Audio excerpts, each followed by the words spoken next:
السلام عليكم ورحمة الله وبركاته. نحمده ونصلي على رسوله الكريم أما بعد. أعوذ بالله من الشيطان الرجيم. بسم الله الرحمن الرحيم.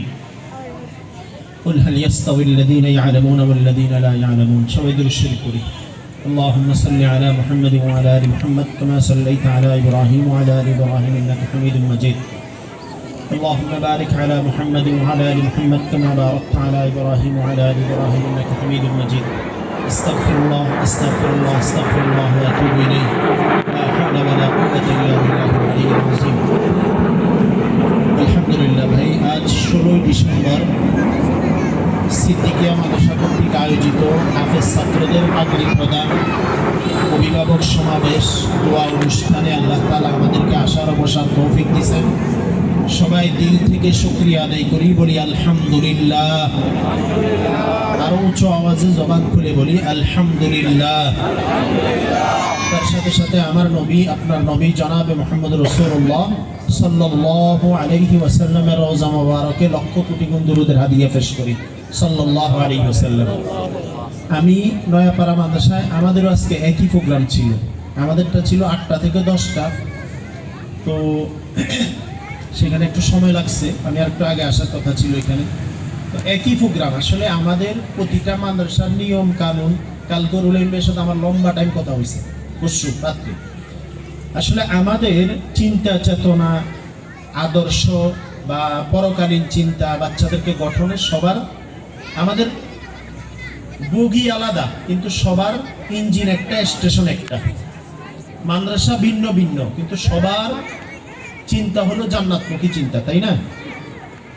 তো আসলে সেখানেও যে কথাগুলো বলা, এখানেও একই কথা, সব জায়গায় কথা মোটামুটি কাছাকাছি। আজকে 16 ডিসেম্বর বিজয় দিবস। আসলে কি আমরা বিজয় অর্জন করছি মনে হয়? বলেন, মনে হয় না তো। এখনো তো ভারতের আধিপত্য আমাদের দেশ থেকে যায় নাই, কি বলেন, ঠিক না? এখনো পশ্চিমাদের আধিপত্য আমাদের দেশে যায় নাই। এখনো দিনে দুপুরে ওসমান শরীফ হাদির মতো ছেলেকে গুলি করে আজকে মৃত্যুসজ্জায় শায়িত করে দিছে। কারণ কি? কারণ হলো সে প্রচন্ড ভারত বিরোধী, সে প্রচন্ড দেশপ্রেমিক, সে প্রচন্ড ইসলাম প্রেমিক, ঠিক না? আমরা দিল থেকে দোয়া করি আল্লাহ তাআলা এই ওসমান হাদিকে, এই কণ্ঠকে দেশের জন্য, দশের জন্য, ইসলামের জন্য আল্লাহ তাআলা কবুল করেন। ডাক্তাররা বলে ফিরবে না, কিন্তু ইসলাম বলে তকদির পরিবর্তন হয় না, ইল্লা দোয়া, দোয়া দিয়ে পরিবর্তন হয়। এই হাদির জন্য লক্ষ কোটি মানুষ দোয়া করতেছে, আল্লাহ যেন তাকে পুরোপুরি সেবা দিয়ে দেন। সাথে সাথে আপসীন নেত্রী বেগম খালেদা জিয়ার জন্য দোয়া করা দরকার। এখানে কথা বললে অনেক সময় অনেকে চুলকানি উঠে, কিন্তু শেখ হাসিনার জন্য যখন দোয়া করা হয়েছে, স্বৈরাচারের জন্য অনেকের কোনো সমস্যা হয়নি। উনিও, বেগম খালেদা জিয়াও অসুস্থ, তিনিও আপসীন, দেশ ছেড়ে যান নাই। তিনি বলছেন আমি যাব কোথায়? উনিও আজকে হাসপাতালে শায়িত। আমরা দোয়া করি আল্লাহ তাআলা হায়াতের ভিতরে বরকত দিয়ে সুস্থ করে দেন।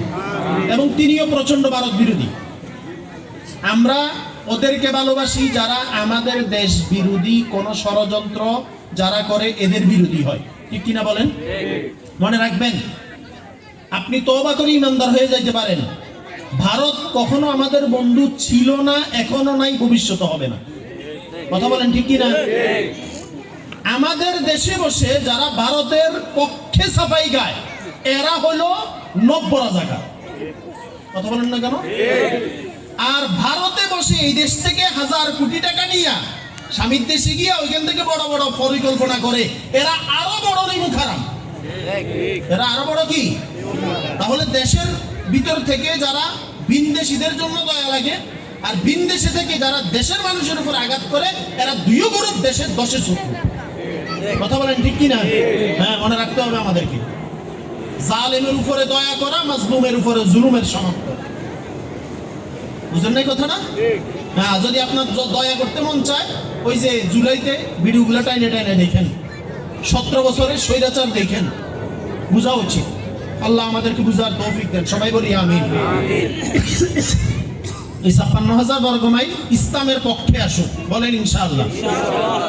ইসলামী শরিয়া কায়েম হোক, বলেন। গত কয়েকদিন আগে আফগানিস্তানের একটা ভিডিও ভাইরাল হয়েছে। এক হত্যাকারীকে হত্যা করে দেওয়া হয়েছে হত্যার বদল, জনসম্মুখে বিশাল মাঠে। বিশাল কি? ইসলাম এটাই বলে, চোরের হাত কেটে দাও প্রকাশ্যে, 2 হাত কেটে দাও, লাইভ করো, পুরো বিশ্বকে দেখায় দাও, পরে চোর চুরি করার আগে 50 বার চিন্তা করবে। ঠিক কিনা বলেন? ইসলামী খেলাফা বিরোধিতা করে কারা? চোর যারা, কথা বলেন না, ডাকাত যারা, দুর্নীতি করে যারা, বলেন না দুর্নীতি, এরাই তো ইসলামের খেলাফত বিরোধিতা করে। কারণ চোর চোরের পক্ষে বলে, ডাকাত ডাকাতের পক্ষে বলে, বদমাশ বদমাশের পক্ষে বলে, জালেম জালেমের পক্ষে বলে, ইসলাম বিরোধী ইসলামের বিরোধীর পক্ষে বলে। ঠিক কিনা বলেন? আল্লাহ বুঝার তৌফিক দেন।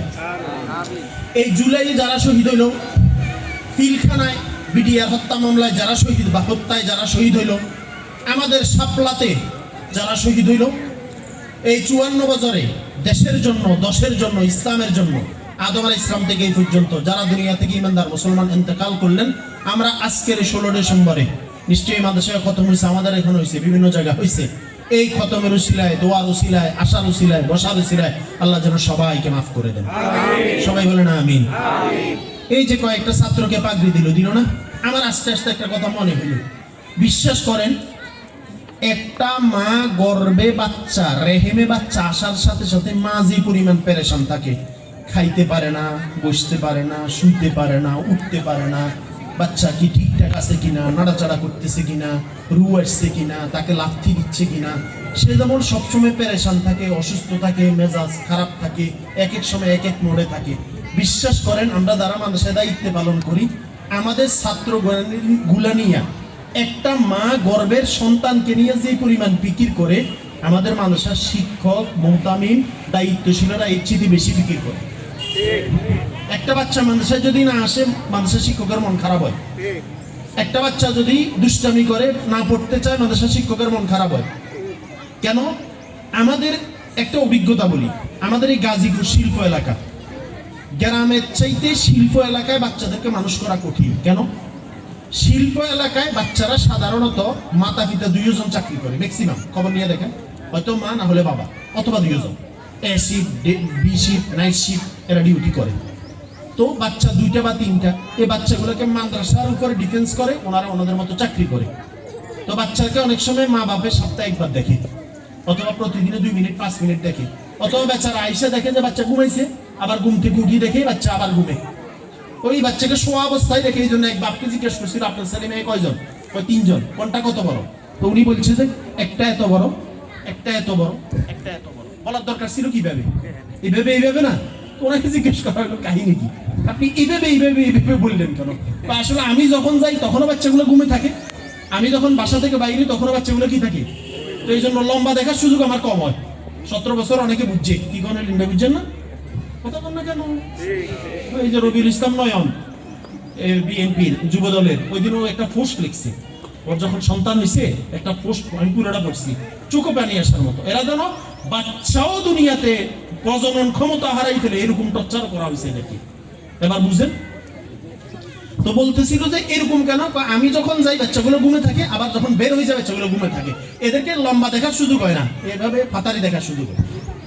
তো অনেক মা বাবা বাচ্চাগুলোকে আমাদের উপরে দিয়ে, এরা আমাদের উপরে এই পরিমাণ ঈমান আনে, বিশ্বাস করেন।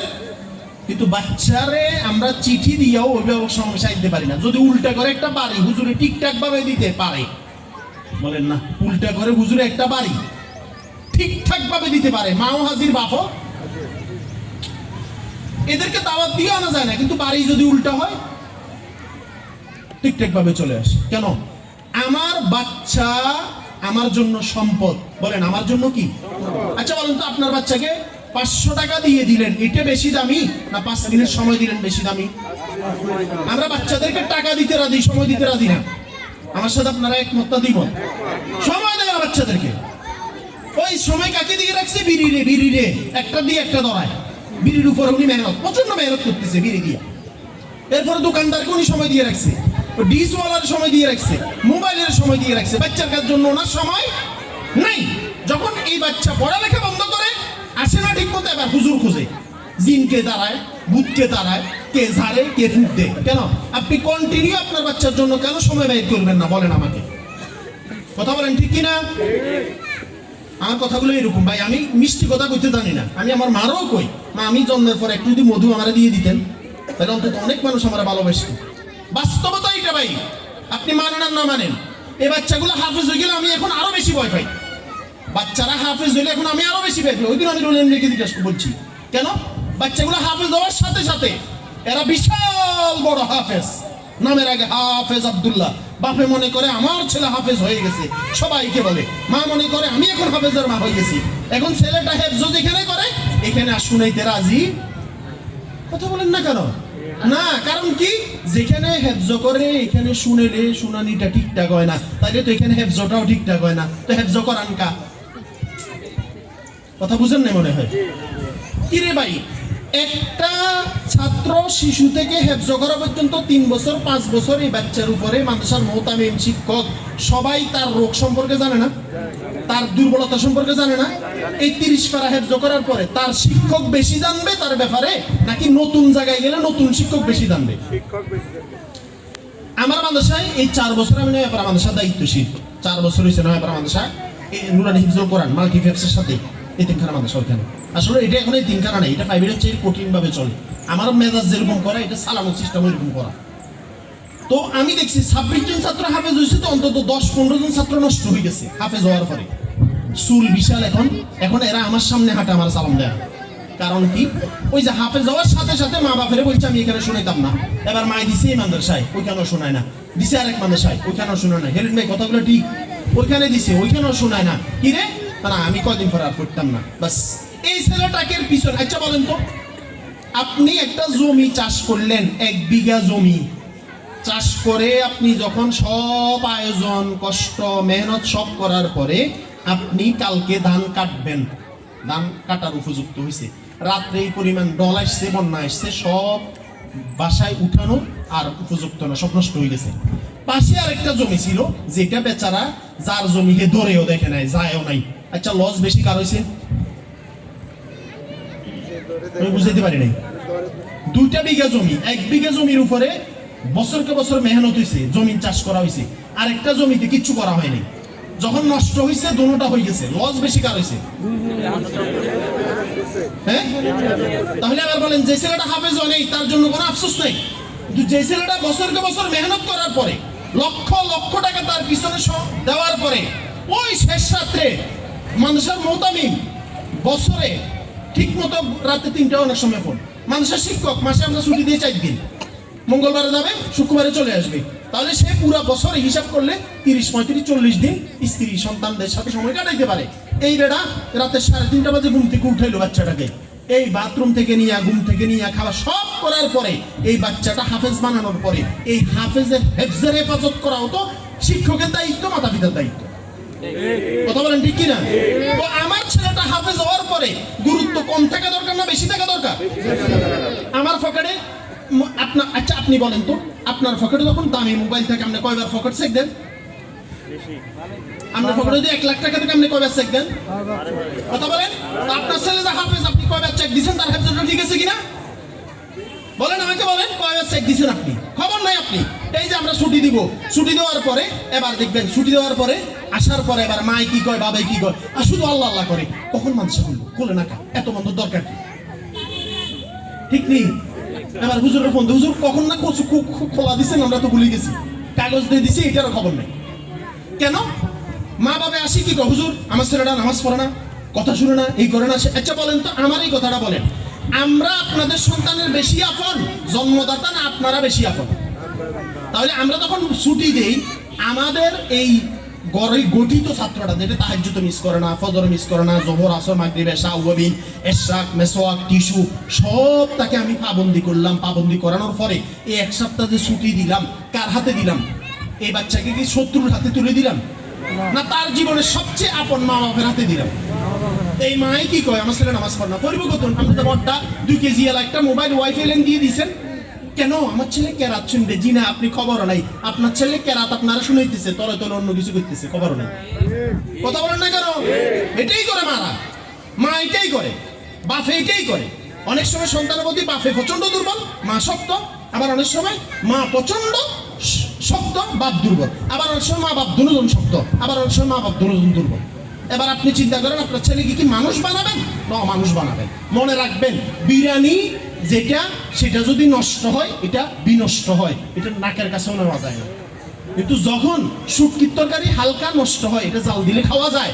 আপনার ছেলে হাফেজ, আপনার ছেলে দিন শিখছে, যদি এটা নষ্ট হয়ে যায়, এটার চেয়ে দুষ্ট আর কেউ হবে না। আপনি মাথায় রেখেন, এটার চেয়ে শয়তান আর কেউ হবে না। কারণ এটা বিরিয়ানি ছিল, এটা এক নম্বর ছিল, এটা খাঁটি ঘি ছিল, খাঁটি মধু ছিল। এটা নষ্ট হইল কার কারণে? অভিভাবকের কারণে। আমি তো এখন স্পষ্ট বলি, কোনো অভিভাবক যদি এখন সন্তানকে মানুষ করতে হয়, ডাকাত মার্কা মেজাজ ছাড়া সন্তানকে মানুষ করতে পারবে না। কারণ আপনার বাচ্চা এক কথা আপনার কথা শুনতো না, এক বকে আপনার কথা শুনতো না। আপনি আব্বা বাচ্চা, আব্বু চলো নামাজ পড়ে আসি, বা আব্বু বলবে না আব্বু আপনি যান, আমি এখন খেলবো। বুঝলেন না কথা না? রাসূলুল্লাহ সাল্লাল্লাহু আলাইহি ওয়াসাল্লাম যে ট্রিটমেন্ট দিচ্ছে রঙে দেয় নাই। এই জন্য এই যে ডিসেম্বর আসছে, এবার জানুয়ারি মাস আসলে এবার আমরা কি করি? এই মাদ্রাসায় স্ত্রীরাও পড়ালেখা চলতেছে না? সিদ্দিকিয়া মাদ্রাসা আমাদের বন্ধু রুহুল আমিন ভাই আসার পরে মাদ্রাসা উন্নতি হইতেছে কিনা? শুধু বিল্ডিং এর, আমরা তো মনে করেন উন্নতি মানে কি বিল্ডিং না, বিল্ডিং না, পড়ালেখার উন্নতি হইতেছে কিনা বলেন? এবার আমরা কি করি? জানুয়ারি মাস আসার আগে এবার খোঁজ করি নতুন মাদ্রাসা কোথায় হয়েছে, কোথায় কোথায় সুন্দর সুন্দর বিজ্ঞাপন বেশি বেশি দেখানো হয়, 3 বেলা নাস্তা কোথায় দেওয়া হয়, 4 বেলা খাবার কোথায় দেওয়া হয়, গোশতের সাথে মাছ কোথায় দেওয়া হয়, ঠিক না, ফ্যানের সাথে এসি কোথায় দেওয়া হয়। শুধু এই চিন্তা করে এবার জানুয়ারি এসে ছাত্রটাকে পাল্টায়। এবার ছাত্র একটা পরিবেশ থেকে আরেকটা পরিবেশে তৈরি হইতে 1 মাস 2 মাস 6 মাস লাগে, ষষ্ঠ ছাত্ররা ছুটে যায়। তাহলে আপনারা এখানে যারা আছেন, 1 নম্বর দায়িত্ব হলো আপনার ছেলেকে মেয়েকে জানুয়ারিতেও আপনি এখানে রাখবেন। মাত্র কথা কয় না, বলেন ইনশাআল্লাহ। আপনি এই মাদ্রাসায় যতটুকু ছাড় পাবেন, টাকার দিক থেকে, সুবিধার দিক থেকে, ভালোবাসার দিক থেকে, নতুন প্রতিষ্ঠানে গিয়া আপনি ওইখানে পরিচিত হইতেও আপনার কতক্ষণ লাগবে? 1 বছর লাগবে। কথা কি বুঝতে পারছি? এই বিষয়টা খুব গুরুত্বের সাথে খেয়াল রাখবেন। সন্তান আপনার ভাই, আমাদের কাছে বাচ্চারা 2 বছর 3 বছর 4 বছর থাকে, এরপরে আমাদেরকে দেখলে সালাম দে, কোনো সময় আসি কয় হুজুর আপনার কাছে হচ্ছিলাম, এখন পড়াটা রাখতে পারিনি, এতটুকু। কিন্তু আপনি মরণ পর্যন্ত আপনি তার বাপ, বলেন মরণ পর্যন্ত আপনি তার বাপ কিনা? আচ্ছা, আপনার কবরও মরে গেলে তার বাপের কবর না, এটা তো সন্তান তো আপনার ভাই, সন্তান তো আপনার। আমাদের কাছে আছে সাময়িক কিছুদিনের জন্য, এরপরে সে চলে যাবে, কিন্তু এই সন্তান কিয়ামত পর্যন্ত তো আপনার জন্য হবে। রাসূলুল্লাহ সাল্লাল্লাহু আলাইহি ওয়াসাল্লাম বলেন, মুসলিম শরীফের হাদিস, 3টা জিনিস সদকায়ে জারিয়া, তার ভিতরে একটা হলো আও ওয়ালাদিন সালিহিন ইয়াদউ লাহু, অথবা ওই নেককার সন্তান, যে নেককার সন্তান দিন মতো চলে, ইসলাম মতো চলে, মরার পরে মাতা পিতার জন্য দোয়া করে। তাহলে এবার বলেন, সন্তানকে নেককার বানাবেন কিনা? মা আপনাদের ইনশাআল্লাহ জন্যই তো, বলেন ইনশাআল্লাহ। দেখবেন, যে চোর সেও চায় না তার ছেলেটা চোর হোক, যে মদ খায় বিশ্বাস করেন সেও চায় না তার ছেলেটা মদ খাক, যেই বাবা হারামি সেও চায় না তার সন্তানটা হারামি হোক। আচ্ছা বলেন, আপনি আপনার সন্তানটাকে যে কোনো মানুষের কাছে চাইলে দোয়া চান, হুজুর দোয়া করিয়েন তো। আচ্ছা, আপনি কয়দিন আল্লাহর কাছে বলছেন আপনার ছেলেটার জন্য বলেন তো? যাই নামাজে দাঁড়াই আপনি কয়দিন বলছেন আল্লাহ একটা নিয়ামত দিছেন, একটা সন্তান আমাকে দিছে, এই সন্তানটাকে হাফেজ বানাই দেন, আলেম বানাই দেন, এই সন্তানটা যেন দিনও বুঝে, দুনিয়াও বুঝে, পরকালও বুঝে। কয়দিন বলছি বলেন? কয়দিন বলছি আল্লাহকে বলেন? অথচ কিতাবে লেখা আছে মা বাপ নাফরমান হইলেও তাদের দোয়া কবুল হয়, বদদোয়া কবুল হয়। কয়দিন আমরা দোয়া করছি বলেন? কয়দিন রবের দরবারে 2 ফোঁটা চোখের পানি ফেলাইছি সন্তানদের জন্য? কয়দিন সুন্দর করে নতুন রুজু করে এসে যায় আমাদের বসে 2 রাকাত নামাজ পড়ে আমার সন্তানদের জন্য আমি দোয়া করছি? বলেন তো কেন আমি আমার সন্তানের জন্য দোয়া করতেছি না? আমার সন্তান অসুস্থ হলে আমি পেরেশান হয়ে যাই, তো সে যদি গুনাহ করে এটা অসুস্থতা না? সে যদি নামাজ না পড়ে সেটা অসুস্থতা না? সে যদি নেশায় জড়ায় দেয় এটা অসুস্থতা না? সে যদি খারাপ বন্ধুর সাথে চলে সেটা অসুস্থতা না? আপনি দেখবেন, বিড়ি যে খাওয়া শিখছে তারও কিন্তু একটা মাস্টার আছে। কি বলেন? সে একা একা বিড়ি খাওয়া শিখছে না কেউ তারে খাওয়া শিখেছে? আপনার ছেলে, মনে রাখবেন হাদিসে আছে আল ওয়াহদাতুল উলা খায়রুম মিন জালিসাতিস সু, একা একা চলা 1000 গুণ ভালো খারাপ সাথীর চেয়ে। কিসের চেয়ে? আমাদের সন্তানগুলা কার সাথে চলে? এই যে হুজুর যে সমকামিতার ব্যাপারে বলছে, এটা বুঝেন নাই আপনারা? সমকামিতা মানে কি? পুরুষ পুরুষ জেনা করে, পুরুষ পুরুষ গুনাহ করে, মেয়ে মেয়ে গুনাহ করে।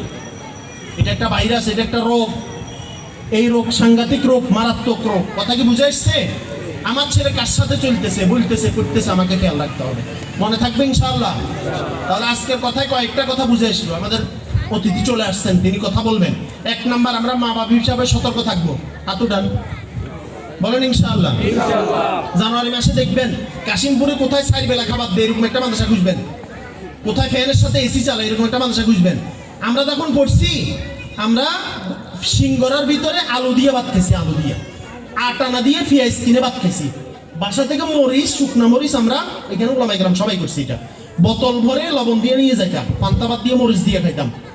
এখন আমরা বাচ্চাদের ব্যাপারে খানাটা ঠিক আছে, ব্রেকফাস্ট, লাঞ্চ, ডিনার, আসর পরে সামান্য নাস্তা, ঘুম থেকে ওঠার পরে আবার নাস্তা, ঘুমানোর পরে ঘুমের পারে না যে ঘুমের ভিতরে খাওয়াই দিতে, সব ঠিক আছে। ফ্যান না থাকলে আইপিএস না থাকলে জেনারেটর, আরো বেশি কষ্ট হলে এসি, সব কিছু তো ইন্তজাম করলাম। বাচ্চার দিনের ব্যাপারে ইন্তজামের খবর আছে আমাদের? বলেন, কোনো মাদ্রাসায় যদি ফ্যান একটা নষ্ট হয়ে যায় মাথা গরম হয়ে যায়, কিন্তু বাচ্চাটা পড়ালেখা না করে নষ্ট হয়ে গেলে মাথা খারাপ হয়। এই জন্য ভাই সন্তানকে দিন শিখাবেন ইনশাআল্লাহ। বলেন বলেন ইনশাআল্লাহ। আমার সন্তান নিয়ে আমি ফিকির করবো, আপনার সন্তান নিয়ে আপনি, আমরা সবাই সবার সন্তানের জন্য দোয়া করবো ইনশাআল্লাহ। বলেন শেষ কথা, এই মাদ্রাসায় আমরা 3টা জিনিস দিব। কয়টা? 1 নাম্বার, আল্লাহ এই মাদ্রাসা বন্ধ হয়ে যাক। সাংঘাতিক দোয়া না? কি দোয়া করবেন তাহলে বলেন, কোন কি দোয়া করবেন? কোন আর কি দোয়া করবেন এটাও তো শিখলাম না, শিখেন কোন, সবাই কোন। কিয়ামত পর্যন্ত এই প্রতিষ্ঠানটা প্রতিষ্ঠিত থাকুক, আমিন বলেন না? 1 নাম্বার দোয়া গেল। 2 নাম্বার হলো এই মাদ্রাসায় আমরা আমাদের সন্তানকে দিব ইনশাআল্লাহ। দেখি হাত উঠান, কে দিবেন? যারা বিয়ে করেন না এরা কি লেগে হাত উঠেছেন? এবার নামাই ফেলছে। আরে বিয়ে তো করবেন, এটাই তো। আচ্ছা, যারা বুড়ো আছেন হাত উঠেছেন, এরা কি লেগে উঠেছেন? কাহিনী কি? নাতি দিবেন, বলেন না? আর যারা বিবাহিত আছেন এরা সন্তানকে মাদ্রাসায় দিবেন ইনশাআল্লাহ। বলেন আমার সন্তান না থাকলে আমার বাচ্চাকে বলবো, আমার ভাইকে বলবো। আচ্ছা, কোন একটা পুলিশ যদি চাচাতো ভাইয়ের, মামাতো ভাইয়ের, শালার বউয়ের জ্যাঠাতো ভাই হয়, কিভাবে পরিচয় দেয়? চিনো আমাকে, আমি অমুকের তমুকের সমুকের অমুক, ঠিক না? তো আপনার একটা চাচাতো ভাই ছেলে হাফেজের আপনার কাছে ভালো লাগবে না? তো তারে আপনি মাদ্রাসা আনি দেন, তারে দিন শিখাই দেন, ইসলাম শিখাই দেন, কোরআন শিখাই দেন, ঠিক আছে না ইনশাআল্লাহ? 3 নাম্বার হলো যখন যা লাগে তখন তা দিব। বাঁশ লাগলে বাঁশ দেওয়ার জন্য ভাই এটা কইতে হলে এটা এমনি দেয়, বাঁশ দেওয়ার দরকার নেই, মাদ্রাসা বদনাম করার দরকার নেই। যখন অর্থ চাইবে অর্থ দিব, দোয়া লাগলে দোয়া দিব, সন্তান লাগলে সন্তান দিব ইনশাআল্লাহ। বলেন শেষ কথা, মাদ্রাসার যদি কোনো সমস্যা হয়, আপনার বইয়ের পরিবারের সমস্যা হলে এটা কি চা দোকানে বসে পড়ি আমরা না? বইয়ের বাপেরে ফোন দেই, মারে ফোন দেই, যেখানে সমস্যা সমাধান করা যায় সেখানে দেই। তাহলে মাদ্রাসার কোনো একটা শিক্ষক আমরা তো ফিরে দিয়ে নিষেধ করি, উল্টা বাড়ি দিছে অথবা বকা দিছে অথবা মাদ্রাসার কোনো একটা নিয়ম লঙ্ঘন হয়েছে, এটা কি চা দোকানের সমালোচনা হবে না মহতন সাহেবের কাছে ডাইরেক্ট আসবেন? এই মাদ্রাসার ছাত্র আছে কার কার? দেখি হাত উঠান। মাদ্রাসার ফরজুরের নাম্বার আছে কার কার কাছে? সবার কাছে আছে, মাশাআল্লাহ। এটা রাখবেন। এই মোতামেম একটা আজীব ও গরিব জিনিসের নাম। এবেলা রাইতে 3টাও মোবাইল বন্ধ করতে পারে না, কি লেগে? যদি মাদ্রাসায় কোনো পেরেশানি হয়, এই বেড়া আমার মনে হয় নিঃশ্বাস যতক্ষণ আছে এই বেড়ার মোবাইল বন্ধ করার সুযোগ নাই। আল্লাহ তাআলা আমাকে আমাদের সবাইকে যে কথাগুলো বললাম সবাইকে আমল করার তৌফিক দেন। রাগ করছেন? সমস্যা না ভাই। আমি যদি কোন যে আমার কথা আপনার হাড্ডিতে লাগছে, আমি তো হাড্ডিতে লাগছে কম লাগছে, হাড্ডিতে লাগি মগজে লাগি আরেক হাড্ডি দিয়ে বাইরে যাক, তবু আপনি আমার উপর রাগ করি হলো কথাগুলো পালন করার চেষ্টা করেন। আসসালামু আলাইকুম ওয়া রাহমাতুল্লাহ।